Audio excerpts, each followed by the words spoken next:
আসসালামু আলাইকুম। আজ ২১শে বৈশাখ ১৪৩২ বঙ্গাব্দ। আশা করছি সকলেই ভালো আছেন।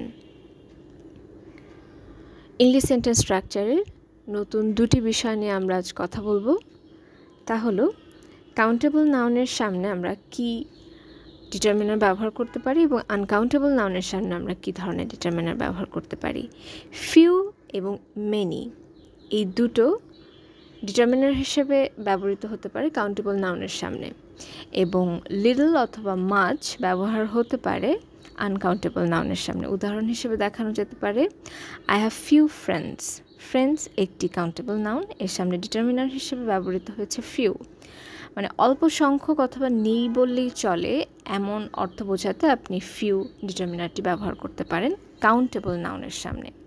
অপরদিকে মানি একটি আনকাউন্টেবল নাউন, এই মানির সামনে ডিটারমিনার হিসেবে আপনি ব্যবহার করতে পারবেন লিটল। এখানে যদি আই হ্যাভ ফিউ মানি বলেন সেটি একটি ভুল স্ট্রাকচার। অতএব আনকাউন্টেবল নাউনের সামনে ডিটারমিনার হিসেবে বসতে পারে লিটল এবং much. That's why I have little money is the correct form. ধন্যবাদ।